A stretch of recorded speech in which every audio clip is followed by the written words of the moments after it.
Hello everybody. Today I'm going to do a review on the Sony PlayStation Portable, a handheld gaming console from 2004, same year as the Nintendo DS.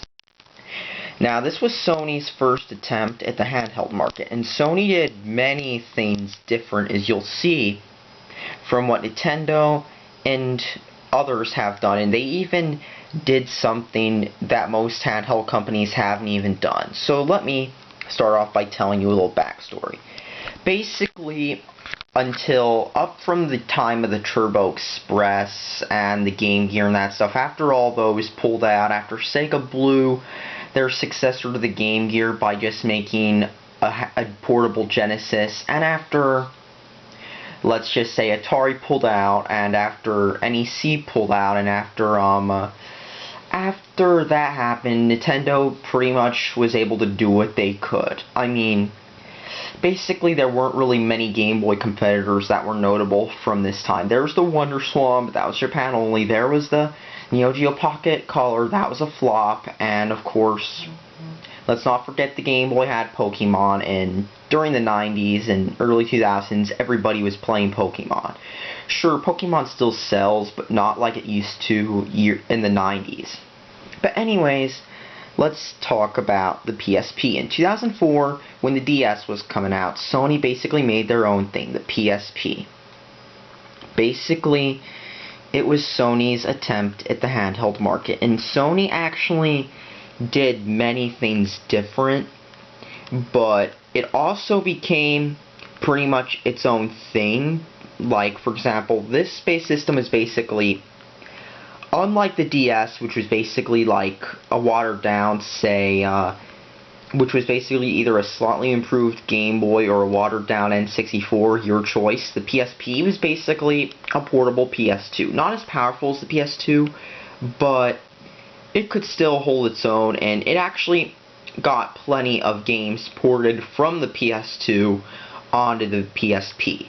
Of course, there were a few dumb marketing decisions Sony made too, such as porting PSP games to the PS2, mostly by Sony themselves, in an attempt to basically boost the PS2's lifespan and have it compete as a low-end console when the PS3 was doing poorly. But basically, the PSP has a bunch of good games. It's a fun console, but let's start off by talking about it.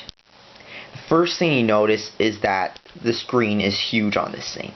Unlike the other systems, Sony basically put a big widescreen because they intended the system to be used for multimedia in general. I mean, remember, this came out back when the iPods were the big thing. So, it's pretty unsurprising to see how they designed it for multimedia as well. Here you got your D-pad. This is the PSP 1000, by the way. You've got your triggers, buttons. You've got Start Select, a music button for changing like the equalizer, the screen brightness button. If you hold this button down, the music button, it'll mute it, volume up and down, the home button to like let you get back to the main menu.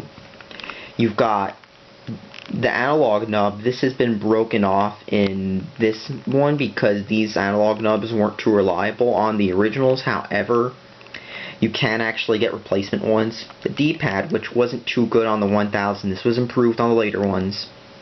You've got the power light, the hold switch, which lets you hold it because keep in mind this was when the iPod was around. You got your speakers down here, memory card light, the Wi-Fi light, because there's actually a Wi-Fi connection switch up here because it does have internet access and many games have online capabilities. You have a Memory Stick Pro Duo port. The only problem is these memory sticks are hard to find, but there are adapters. On the back here, you got this nice PSP logo. You can pull this cover off and get to the nice replaceable battery. You can actually put a bigger battery in here. This is actually a PSP 1000.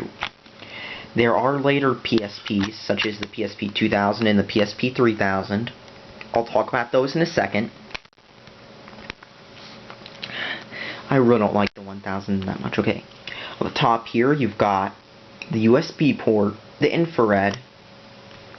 On the side here, you've got the power switch. Bottom, you got the DC in and the headphone jack. Top. Here's what Sony did that was different. Most developers use cartridges. Consoles use cartridges. Sony, they decided to put a whole optical drive into the console. And similar to Nintendo's ill-fated GBA video, the PSP had UMDs. Now, basically, this is my brother's PSP. I'm borrowing it for the review. With these UMDs, Sony basically loaded up games on these discs. These could hold 1.8 gigs compared to the DS, which could only go up to, I think, 512 megabytes, and very few games use that at that because ROMs are expensive. They used cheap discs. While the disc format was good for that, the problem was, even though it wasn't scratching because they were smart and put these discs in cases, the first problem was, with movies, nobody was going to buy movies that you could only play on, say, a PSP. And the second thing was piracy. The movies weren't so bad when it came to that because they released a bunch of movies on UMD format, but only for a short time because eventually the UMD format flopped because nobody was going to buy movies that they could only watch portable. Keep in mind, this was years before digital movies became a thing when you could buy movies and that stuff on iTunes. This was years before that and before the PSN store came out. But basically, you can play games through this. However, the other problem with this thing was battery life, load times, and that stuff, and reliability. So while you could put your game in and while it pops out like this, the only problem was the load times weren't too good. Now, there were actually two other PSP models that came after this, the 2000 and the 3000. The 2000 basically looks like a much slimmer PSP 1000. It does stuff such as removing the IR port nobody used, attempted to make it harder to hack, and it also did other things with it, such as basically moving the speakers up here to the top, it also had a video out port so you could plug your PSP 2000 into a progressive scan TV and play your PSP games on your television. And it also, the main thing it had though was it had double the RAM. While the PSP 1000 has 32 megabytes of RAM, the Go actually has twice the RAM. Actually, the 2000, 3000, and Go have twice the RAM. 64 megabytes. This was used for increased load times, along with Homebrew, which actually enabled many apps to use more of the memory. And yes, the PSP was actually heavily hacked. It wasn't so bad, other than the fact that piracy kind of killed many sales the system could have had and drove some developers away. Mostly in the West, though. So basically, let me turn on the system. As you can see, the power light comes on. And you notice that you can do a lot more than the DS that came out around the same time. Oh, and another thing I thought I mentioned. The 3000 also added even more features, such as a built-in microphone, a better screen, and of course, it changed the home button so it said PS, just like the PS3. And to move this logo up here. But it did the same thing basically. So basically, the PSP, let me show you. When you start it up, you notice you can do a lot more than on the DS. Now, Sony also added something so they could update it through the internet. Basically, Sony made firmware updates so the console could be updated at any time, either from the internet or from a game. Firmware updates could add many things, from additional features to stuff such as PlayStation Network. Now I'll show off PlayStation Network on another PSP I own because this is my brother's and he didn't use PSN, but basically you have all these features. You have online instruction manual. Now this doesn't have some features like Skype because only the 2000s, 3000s, and Go have that because, like I said, the 2000 actually features improved hardware. But basically, as you can see, there's all these features. You can have game sharing, which is like DS's download play, save data, your UMD because it's actually saved on memory cards, Right now, my brother's copy of Metal Gear Solid Peace Walker's in here, and there's your games you bought or homebrew you loaded off the memory stick. While the system did not officially let you load homebrew, people ended up making homebrew for the console anyway. Manuals, location free player, remote play. This actually lets you use your system with any PS3 to control it and display it on the screen. Of course, this was not used like the PS4's Vita remote play, unlike the PS4, because the PS3's remote play for some reason was barely used. Internet radio, which lets you listen to radio stations online, like Shoutcast and Icecast. RSS channel, web browser, internet search. Music, it has some Music Unlimited service I couldn't get working because somehow the download link's broken. Sense Me channels. Camera. If you bought like a camera add-on, there's actually a camera add-on which came with some Invis Animals game. Digital comics, which is gone now, but it doesn't really matter because I didn't really even use that. System update.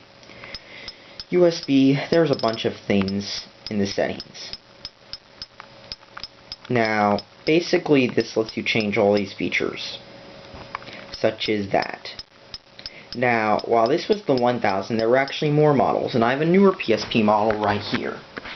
Now, this model was also controversial because it basically got rid of the UMD slot, but here it is, the PSP Go. It's basically the same as a 2000, but it's actually, in my opinion, more like the Vita than the others, and let me explain why when I turn it on. The PSP Go actually introduced a few new features, such as Bluetooth, which let you hook up a Bluetooth headset and a controller. Memory stick, using the micro M2 sticks. There's the Wi-Fi switch, just like the old PSP. The buttons like that have been moved to the top, and of course, the same stuff is here. Now this is what the analog nub looked like on the Go 2. It's pretty much the same on the others, but they moved it down here. As you can see, there's a memory card light and the power light.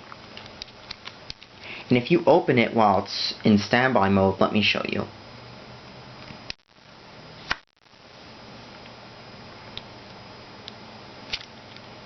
It turns on like a phone. But here's a cool feature the Go has. It also has features such as TV output, just like the 3000 and 2000, along with the fact that you can use a DualShock 3 controller. So basically you can play your PSP games on the television.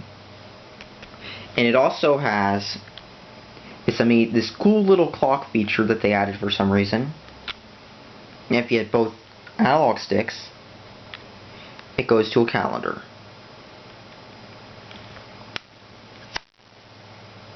But let me show you that the Go has a few more features.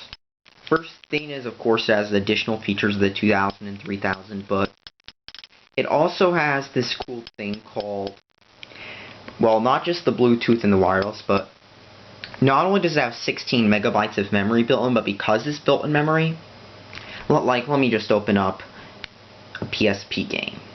Let me hit resume game. You can actually pause and resume your games like save states. Like, let me open up Metal Gear Solid on the original PSP.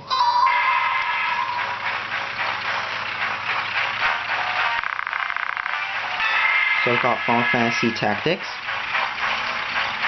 And when I hit the PS button, you can hit pause or quit. If you hit pause, it basically pauses the game and saves your state. It does this with any game, PS1 games, and then you can basically play any game you want. You don't have to go back to it. So it's kind of like the Vitas, except it's actually cooler because you can do anything. So basically, like, let's just say I want to play some, let me just find something. Let's just say I wanted to play Phantasy Star. I could go play Phantasy Star while my Final Fantasy Tactics game is paused. While on the original PSP, if you hit home, it just asks you, do you want to quit the game?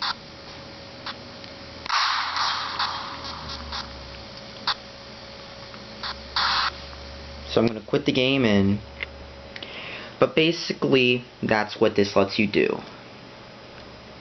But now it's time to show off the digital functionality of said console. Now first off, I'm just going to go back to the PSN. Let me just turn the volume down. I'm going to show this on the go. I'm going to go to PlayStation Store and wait for it to connect.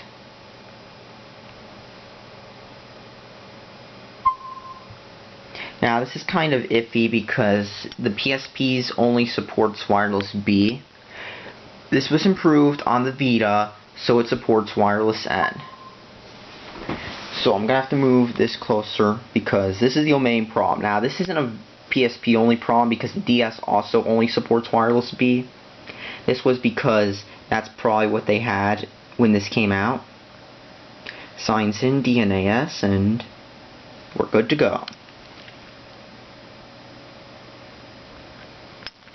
So let me go to view downloads. Everything I've got on my PS from like say PSN, like these are the games from the One PlayStation Home promotion. They're downloadable on all my systems.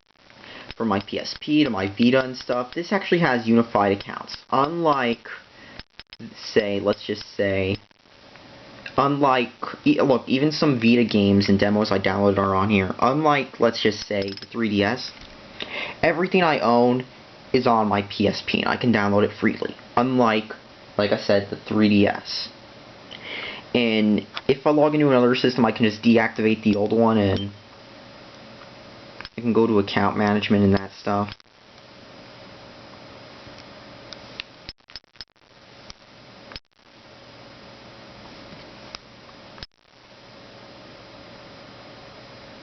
And I can just do that.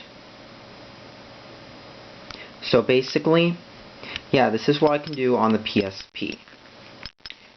And basically, this is one of the reasons the PSP is better than the 3DS still when it comes to this, because the 3DS like won't let you deactivate your accounts. Like you have to like do a whole system transfer, and if your 3DS is broken, you can't even do that. But basically, look. As you can see, it has many games. You can go to PSP games and PSP, PS Vita games, which are games that I think will run on both. And you can basically download them for so much. And there are plenty of games on here. It mostly has, right now, role-playing games and that stuff, but if you're into those, the PSP has a ton of them. It's also got various genres, like, let's go to PSP games. All games. View all. Hit view all. Okay, I have to, like, browse by title. There are many games on here, such as, you can get various games. Like, let's just say Disgaea, that's on there. Persona 3, Persona 1, 2, and 3, of course. Persona 2 got pulled off because of an exploit, but it should be back soon enough, hopefully. I don't know, it's Sega though, so who knows. So basically, as you can see, the PSP also lets you play music, view your photos, and movies off memory sticks. You can also buy movies from the PSN store. Let me go back to the PSN store, and let me look for movies. Okay, video. Boom, you can buy all these movies. Like that one Hunger Games movie. You can get it for like 15 bucks. Put it on your PSP, or you can rent it just like on the other platforms. And you can load music on there too from, like, let's just say Amazon MP3. And especially if you have an older PSP, like normal PSP, not the Go, you can buy like adapters that use micro SD cards instead of memory sticks, and then you can basically load your PSP up with movies and stuff and music. And let's talk about the power of the system, since I didn't get into this. The PSP not only has a bunch of games, but like I said, it's basically like a PS2 in power. So you can basically play mini games like, let me just show you Phantasy Star Portable 2. It's a fun game, but too bad it's kind of rare because Sega is kind of a crappy publisher in my opinion. I mean, let me just load Phantasy Star Portable 2. And like, let's be honest, you can load all these games from here. I've got a bunch of stuff on this PSP thanks to the internal storage. Warning, please play in a well-lit room. I know. Some games do this, some don't. Mostly newer games do that.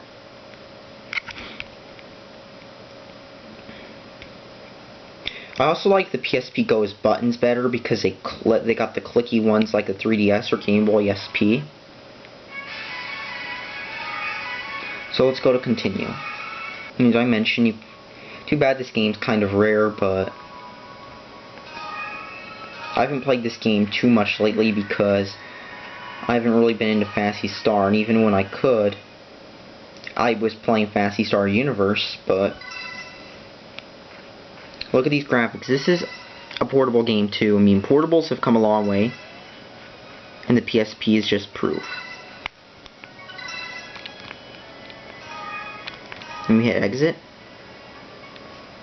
and like the single player of this game is kind of dumb. I prefer just doing missions because I really don't know why they put it in here because this is just kind of dumb. But anyways, this game's a ton of fun. A quick game. I mean, I'm not gonna review Phantasy Star in this video because that's not the point of this. But I think you get where I'm going at. Metal Gear Solid Peace Walker is also a pretty good demonstration of the system's capabilities. I like this better than normal PSP, mostly because of its size and the fact that there's no discs to get lost or damaged. Unlike this one, of course, you can put a big memory stick in to a normal PSP, but yep. All in all, what are my thoughts on the PSP? It was ahead of its time. And Sony was smart. Of course, it eventually got hacked, and that kind of made it better if you're looking for homebrew. Not so much piracy, because piracy is kind of dumb, especially considering that it could have really cut into software sales, especially in many places, but it's a fun system. It's got plenty of good games on it. I mean, you can load this thing up with tons of games. And even though some publishers aren't bringing games, the hacking kind of made it better because now you can legally buy games because let me mention this. The PSP is region free. So you can say legally buy a copy of a game and put a translation patch on it because basically, thanks to the PSP being hacked, which is a double-edged sword, you can get fan translations of many games that aren't going to get localized like Valkyria Chronicles 3. And yes, there's a translation patch for that on the internet. And others such as that one Digimon game and that stuff. They're coming soon, so. All in all, the PSP's an underrated system. Tons of fun. Did so much more than the DS. I'm honestly surprised it didn't sell more because it's got plenty of good games. It's fun. It never gets old. I mean, the PSP Go too. That's pretty fun as well. And honestly, I'd buy a PSP. It's a good system. I'd recommend buying one because it's a ton of fun, especially if you haven't owned one ever. You're missing out on a ton if you don't own a PSP because it's a good system. Sure, the web browser isn't the best, but then again, you buy systems to play games, and let's be honest, the web browser was the best if you used it years ago because you could just, without like having an iPod Touch, you could just go online like midnight when your parents are like telling you to go to bed. That's the cool thing about this. So honestly, all in all, PSP, totally worth it. Fun system. I definitely buy one again because this is one of the best handheld systems I've owned. It's like everything good in a handheld system is a PSP. Buy this, definitely. Thanks for watching. Subscribe for more.